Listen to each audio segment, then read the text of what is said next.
pourvu que ça dure. Premier dossier. Des morts, il y en a eu, tout comme des blessés et des dégâts matériels. La tentative d'évasion à la prison centrale de Makala, une occasion de relancer la problématique des conditions carcérales en République démocratique du Congo, mais surtout l'admission en prison. Des images insupportables sorties de la prison centrale de Makala dans la nuit du dimanche 1er au lundi 2 septembre. Des détenus qui tentent de casser les barrières de leurs cellules pour s'échapper. L'on n'en saura que ça, du moins pour l'instant. Aux petites heures du lundi, c'est psychose dans les quartiers environnants. Le constat est amer.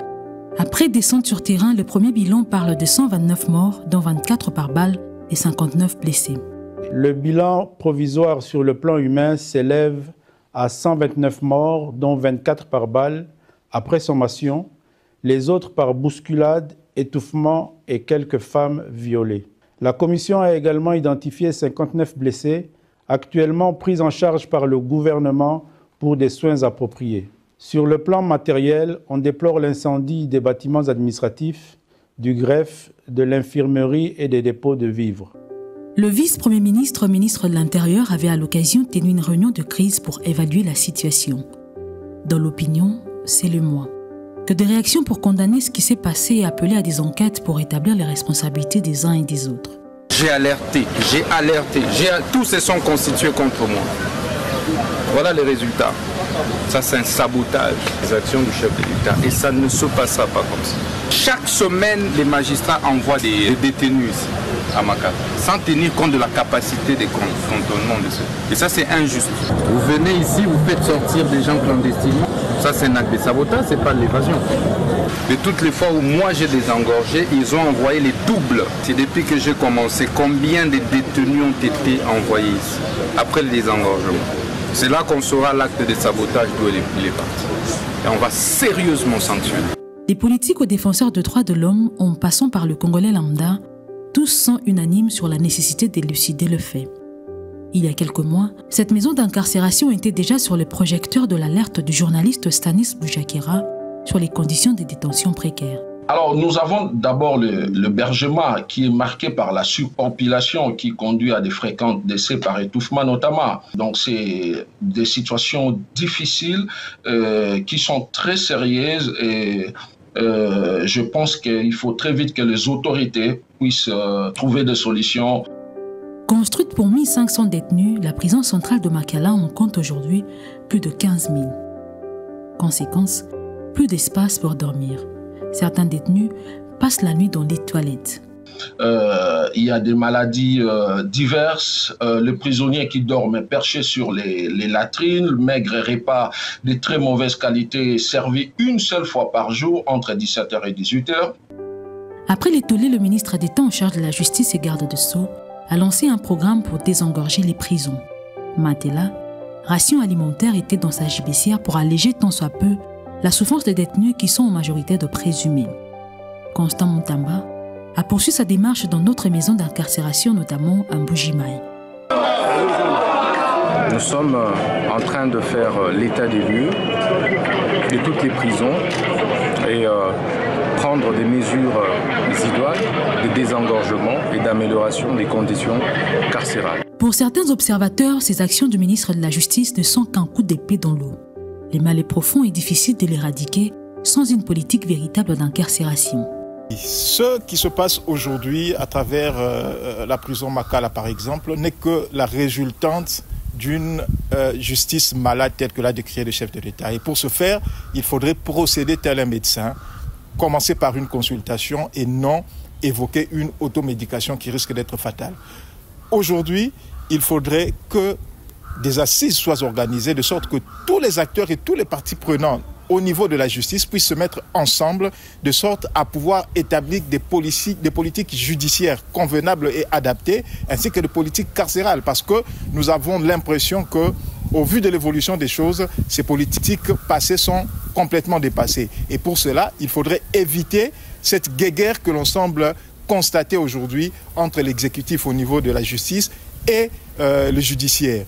Tant que cela va perdurer, les retombées seront néfastes, que ce soit pour ceux qui sont incarcérés, ainsi que pour ceux qui ont besoin d'une justice équitable et d'une justice qui dise convenablement le droit. La situation de la prison centrale de Makala reflète la réalité des autres maisons d'incarcération à travers le pays. La majorité, si pas le tout, est dans un état d'abandon total. La plupart ont été construits pendant l'époque coloniale. Depuis, aucun entretien, voire réhabilitation. La population carcérale a été multipliée par 10 sans que la capacité d'accueil soit touchée. Les magistrats sont pointés du doigt par les autorités qui estiment que le principe selon lequel la détention est une exception et la liberté de droit n'est pas observée par les hommes en toge noire. Le gouvernement aurait aussi sa part de responsabilité. Cette capitale a été construite dans un premier temps pour 500 000 habitants.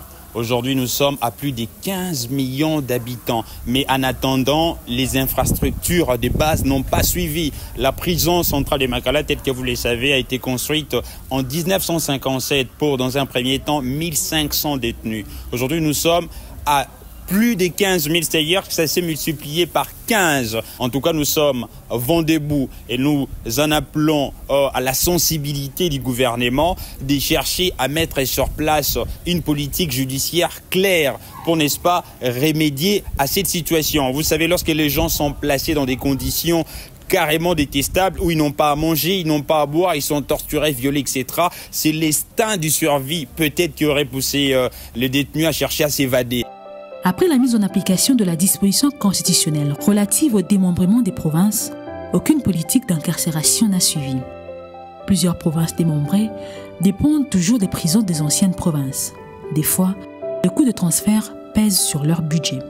Il est anormal que nous puissions avoir des prisons surpeuplées en RDC alors que nous sommes un pays qui a beaucoup d'espace. Les prisons d'Angenga doivent être améliorées, les prisons au niveau du Congo central, au niveau de Mbandaka, partout là-bas, il faut que nos prisons. Et nous soutenons également l'action du ministre de la Justice, Constant Moutamba, qui veut que les choses changent, l'administration de la justice évolue positivement. Il est anormal que la justice dans un pays se déroule ainsi. Donc nous saluons les mesures qui seront prises pour que nous puissions avoir de nouvelles prisons et aussi améliorer notre code pénal. On ne peut pas pour un fait bénin, quelqu'un doit aller en prison. C'est-à-dire qu'il faut des réformes courageuses pour qu'on puisse avoir une justice potable. Et vous savez que la justice élève une nation. Censés être des endroits de rééducation, les prisons sont devenues des lieux sans espoir. Voilà pourquoi la plupart des anciens détenus reviennent à la prison quelque temps après leur relaxation, car ayant commis des faits à la base de leur première arrestation, ce qui résulte d'une absence de politique de réinsertion. Le mal est donc profond, il faudra des mesures à la hauteur des problèmes.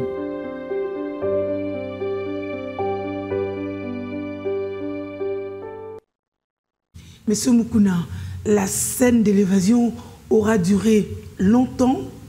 On l'a vécu presque en temps réel. Quel degré d'infiltration? On a vu des images circuler, alors qu'on sait qu'à la prison centrale de Makala, il n'y a pas accès au téléphone, n'est-ce pas? Est-ce que tout ça mis ensemble concourait à ce que le ministre dénonçait tout à l'heure, le sabotage finalement? Merci Madame la journaliste. D'entrée de jeu, je voudrais présenter vraiment mes condoléances les plus attristées aux familles concernées et à toute la population congolaise parce que c'est une affaire qui nous concerne tous. Il ne faudrait pas qu'on se dédouane. Moi, j'ai coutume de dire que quand un problème se pose, il faut prendre l'habitude de le regarder en face, de l'examiner en profondeur et de pouvoir tirer des leçons qui s'imposent. Je suivais tout à l'heure, il y a un des intervenants qui a dit que le mal est profond. Oui. Parce que c'est une situation qui date depuis longtemps et nous n'avons pas pu prendre des dispositions, des mesures nécessaires pour commencer à construire des prisons. Des lieux, alors qu'on le sait finalement. On le sait, je crois que les derniers états des lieux de la justice ont eu lieu en 2015, donc il y a à peine 9 ans. Donc il y a des mesures qui auraient pu être prises et appliquées, pas seulement prendre des mesures, les appliquer, notamment la construction de nouvelles prisons, tout le monde en parle.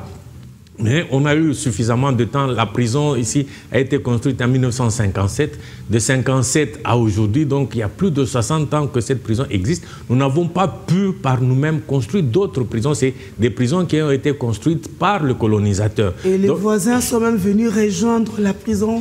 On cohabite. il y a aussi l'insécurité de façon permanente. Oui, c'est pourquoi on est tous d'accord. Je crois que j'ai coutume d'entendre les gens dire la justice élève une nation. Il ne suffit plus de le dire. Maintenant, il est temps de passer à l'action. Parce que c'est ça, c'est l'action qui va changer le monde. Ce n'est pas le verbe, ce ne sont pas nos paroles qui vont changer quoi que ce soit.